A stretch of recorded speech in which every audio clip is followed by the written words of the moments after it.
बहुत सारे लोग नींद को फालतू की चीज समझते हैं कि नींद बेकार की चीज है, लेकिन नींद आपके लिए बहुत जरूरी है। मशहूर शायर निदा फाजली का एक बड़ा मशहूर शेर है, नींद पूरे बिस्तर में नहीं होती, वो पलंग के एक कोने में दाएं या बाएं किसी मखसूस तकिए की तोड़ मोड़ में छुपी होती है। जब तकिए और गर्दन में समझौता हो जाता है तो आदमी चैन से सो जाता है। हालांकि कई बार नींद और तकिए के बीच संघर्ष कई घंटों तक चलता रहता है और आप सो नहीं पाते, लेकिन यह कोई बहुत अच्छी स्थिति नहीं होती। वर्ष 2020 की एक रिपोर्ट ने यही बताया है कि कोरोना महामारी के बाद ज्यादातर भारतीय यानी भारत के लोग नींद की लड़ाई हर रात लड़ रहे हैं और इस लड़ाई में हार भी रहे हैं। भारत में लॉकडाउन के समय नौकरी करने वाले हर 10 में से 7 लोगों ने अपने घर से काम किया। इनमें से 5 लोगों ने यह कहा कि वर्क फ्रॉम होम की वजह से उनकी नींद प्रभावित हुई और काम करने के समय भी वो सुस्त महसूस कर रहे थे। एक अच्छी बात यह भी थी कि 8 लोगों को यह उम्मीद थी, 10 में से 8 लोगों को उम्मीद थी कि लॉकडाउन खत्म होने के बाद उनकी नींद अपने आप ठीक हो जाएगी। वर्क फ्रॉम होम ने नौकरी पेशा लोगों को घर से काम करने की आजादी दी। इसने ऑफिस और घर की दूरी के अंतर को मिटा दिया। पहले आप ऑफिस से अपना काम खत्म करके घर के लिए निकलते थे, हर रोज अपने घर से ऑफिस के लिए निकलते थे, आपका एक रूटीन था और घर पहुंचने के बाद काम की चिंता और परेशानियों को भूल जाते थे। लेकिन वर्क फ्रॉम होम शुरू होने के बाद से आपके घर का हर एक कोना आपको ऑफिस जैसा ही दिखता है। शायद आप भी हर दिन डाइनिंग टेबल पर बैठकर कॉन्फ्रेंस कॉल करते होंगे या ऑनलाइन ऑफिस अटेंड करते होंगे, मीटिंग्स अटेंड करते होंगे और कई बार आराम से काम करने के लिए अपने बिस्तर को भी ऑफिस का डेस्क बना लेते होंगे। लेकिन इसकी वजह से आपका शरीर अब हमेशा ऑफिस मोड में रहता है और चाहकर भी आप अपनी नींद पूरी शायद नहीं कर पाते। हर 10 में से 2 भारतीयों ने दावा किया कि उन्हें नींद आने की समस्या है, नींद नहीं आती। 9 लोगों ने कहा कि रात में 1 या 2 बार वो सोते सोते अचानक बीच में उठ जाते हैं और 3 लोग ऐसे भी हैं 10 में से जिन्हें नींद पूरी करने के बाद भी बेचैनी महसूस होती है। कोरोना काल में नींद की कमी इतनी गंभीर समस्या बन गई कि विशेषज्ञों ने इसे एक नया नाम दे दिया। कोरोना महामारी के चलते नींद में हुई कमी को कोरोना सोमनिया कहा जाता है और डॉक्टरों के पास ऐसे मरीजों की संख्या अब लगातार बढ़ रही है।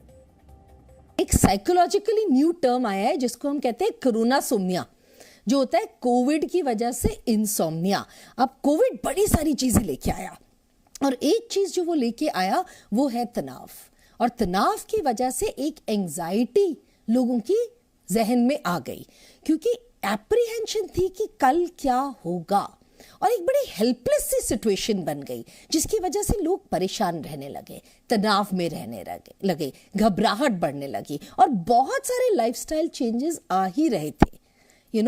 एडवर्सिटीज भी देखी। उसकी वजह से सबसे पहले इंपैक्ट वैसे भी पड़ता है और इस केस में भी पड़ा हमारी नींद पर।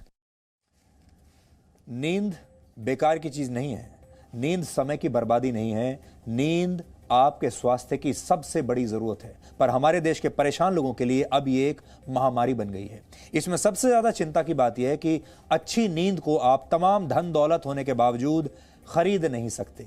ये जो अच्छी नींद है, सुकून की नींद है, गहरी नींद है, यह आपको किसी बाजार में मिल नहीं सकती, चाहे आप कितने भी धनवान क्यों ना हो। और हो सकता है कि एक गरीब व्यक्ति को जिसने खाना भी ठीक से नहीं खाया हो सकता है वो भी रात को चैन की सुकून की गहरी नींद लेता हो। नींद हर 24 घंटे में आने वाला वो समय है जब आपका शरीर खुद को रिचार्ज करता है। इस दौरान आपका शरीर शिथिल हो जाता है, मांसपेशियां ढीली हो जाती हैं, सांस धीमी चलने लगती है और आपके दिल की धड़कन भी पहले के मुकाबले कम हो जाती है। हालांकि नींद के दौरान आपका दिमाग काम करना बंद नहीं करता, बल्कि आपका दिमाग और ज्यादा सक्रिय हो जाता है और दिमाग में दिन भर के दौरान जमा हुई बेकार की सूचनाओं को इस दौरान जब आप सो रहे होते हैं तो दिमाग डिलीट करता है। इससे हमारी मेमोरी में स्पेस बढ़ जाता है। ये बिल्कुल वैसा ही है जब आपका मोबाइल फोन स्लो हो जाता है, हैंग करने लगता है, या जब आपका लैपटॉप हैंग करने लगता है तो आप बेकार की जो जानकारियां होती हैं, बेकार के जो डॉक्यूमेंट्स होते हैं, फोटोज होती हैं, जो भी आपके पास डेटा होता है, आप उसे डिलीट करते हैं और फिर आपका मोबाइल फोन तेजी से काम करने लगता है। नींद के दौरान भी आपका दिमाग यही करता है।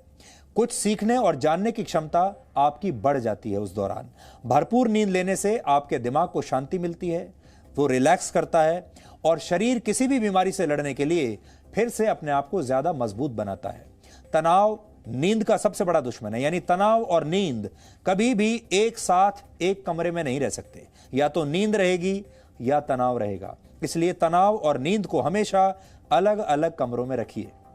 इसकी सबसे सटीक पहचान यह है कि अगर आप सोने के लिए बिस्तर पर जाएं और आधे घंटे के बाद भी आपको नींद ना आए तो समझ लीजिए कि तनाव ने आपकी नींद को छीन लिया है। समझ लीजिए कि तनाव आपके बहुत करीब है, इसीलिए नींद आपसे दूर जा रही है। इसलिए पहले तनाव को दूसरे कमरे में भेज दीजिए, तब नींद आएगी।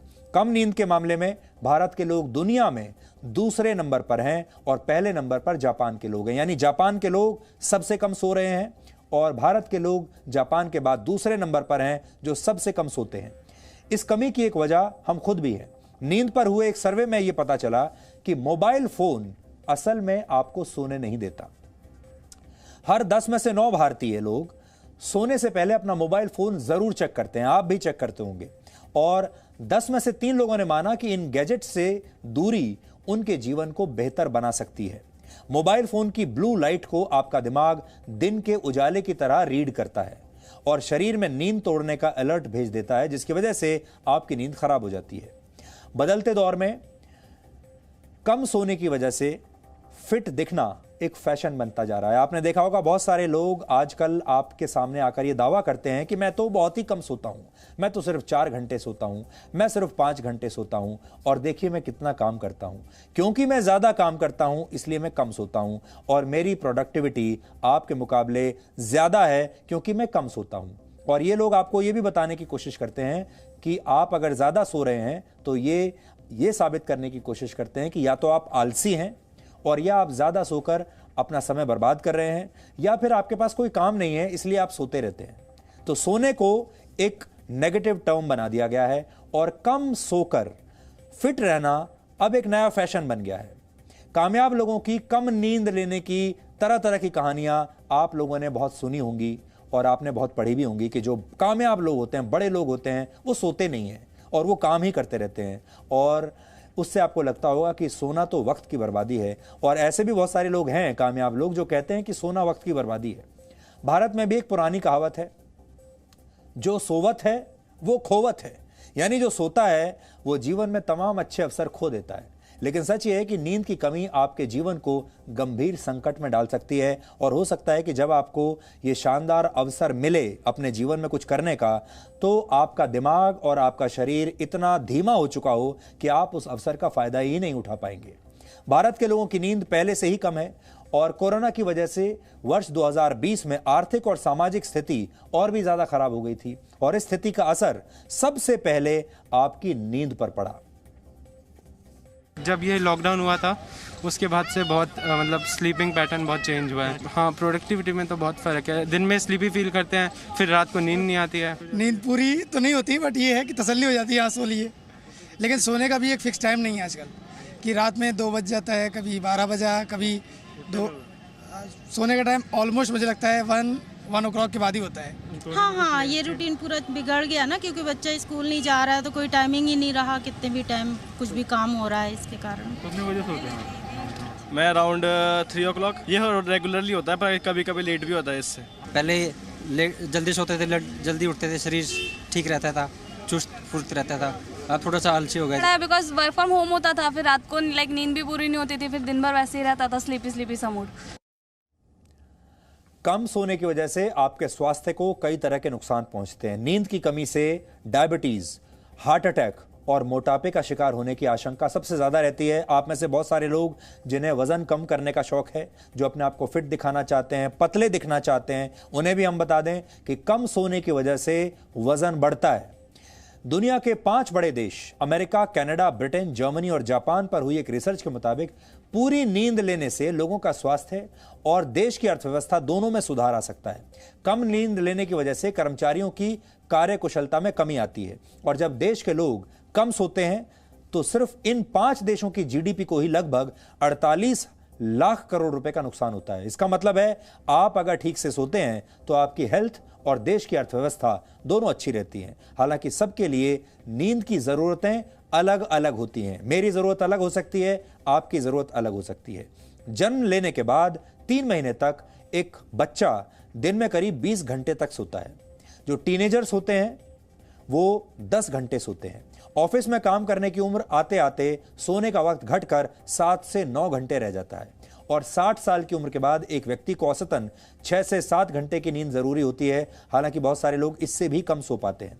लेकिन अफसोस की बात यह है कि लोग अपनी जरूरत के मुताबिक नींद नहीं ले पा रहे। हालांकि सभी लोगों की नींद कम नहीं हुई है। कुछ लोग ऐसे भी हैं जो पहले से ज्यादा देर तक सो रहे हैं। वर्क फ्रॉम होम के बाद से नौकरी करने वाले लोगों को अब घर से ऑफिस नहीं जाना होता। इस बचे हुए समय का सही इस्तेमाल हो सकता है, लेकिन कई लोग अब जरूरत से ज्यादा सोने भी लगे हैं। इसकी वजह से शरीर में जो रक्त का प्रवाह है वो धीमा हो जाता है, जिसके बाद दिल की बीमारियां और यहां तक कि मौत का खतरा भी बढ़ जाता है। नींद प्रकृति का वरदान है और अगर आप नींद से समझौता कर रहे हैं तो आप कुदरत से भी छेड़छाड़ कर रहे हैं।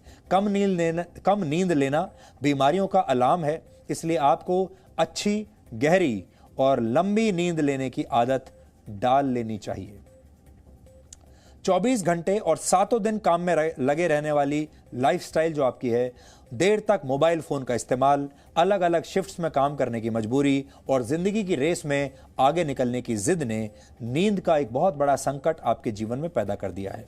इस समय दुनिया में नींद से जुड़े प्रोडक्ट्स का बाजार 31 लाख करोड़ रुपए है और वर्ष 2024 तक ये बढ़कर 42 लाख करोड़ रुपए तक पहुंच जाएगा। भारत के कई होटल्स अपने ग्राहकों को स्लीप मेन्यू आजकल देने लगे हैं, जिसमें ग्राहक अपनी पसंद का तकिया और बिस्तर चुन सकते हैं और कई होटल्स में लोगों को अच्छी नींद के लिए तरह तरह की थेरेपी भी दी जाती है। Indian society for sleep research द्वारा स्लीप क्लिनिक्स खोलने के लिए लोगों को ट्रेनिंग दी जा रही है। इन क्लिनिक्स में आसानी से नींद लाने के उपाय बताए जाते हैं और आधुनिक युग में चैन से सोना दुर्लभ होता जा रहा है और एक वक्त ऐसा आ सकता है जब आपको नींद भी शायद बाजार से खरीदनी पड़ेगी, लेकिन यह शायद आपको मिलेगी नहीं। अब आप सोच रहे होंगे कि अगर मुझे बिना परेशानी के चैन से सोना है तो क्या करें। आप चाहें तो बढ़िया नींद के जो उपाय हम आपको बताने वाले हैं, इन्हें ध्यान से सुन लीजिए। आप हर दिन सुबह उठकर एक्सरसाइज जरूर करें। यह सबसे महत्वपूर्ण उपाय है, क्योंकि जब आप थक जाएंगे, आपका शरीर थोड़ा थकेगा, जब व्यायाम करेंगे तो नींद अच्छी आएगी, गहरी नींद आएगी। दिन में कभी भी 30 मिनट से ज्यादा ना सोएं, यह आपकी रात की नींद को प्रभावित करता है। इसलिए बहुत सारे लोग जो दोपहर लंच के बाद सोना पसंद करते हैं, 30 मिनट से ज्यादा ना सोएं। सोने से कम 1 घंटे पहले तक मोबाइल फोन, टीवी, कंप्यूटर और बाकी के इलेक्ट्रॉनिक गैजेट्स अपने आप से दूर रखें। कई लोगों को सोने से पहले 5 से 10 मिनट तक प्राणायाम करने या स्ट्रेचिंग करने और मधुर संगीत सुनने से भी गहरी नींद आती है। आप ट्राई कर सकते हैं। अगर आपको नींद ना आने की समस्या है तो आप अपने डॉक्टर से भी सलाह ले सकते हैं, अगर ये सारे जो हमने आपको तरीके बताए ये काम ना करें तो। आप में से बहुत सारे लोग डीएनए देखने के बाद सोने चले जाएंगे। पूरी दुनिया इस वक्त नींद की कमी से संघर्ष कर रही है और प्रकृति की तरफ से दी गई ये सहूलियत अब एक लग्जरी बनती जा रही है। यानी अगर आप 8 से 9 घंटे की पूरी नींद ले रहे हैं तो आप दुनिया के सबसे भाग्यशाली लोगों में से एक हैं। लेकिन हमें यकीन है कि आप में से बहुत से लोग ऐसे होंगे जिन्हें पूरी नींद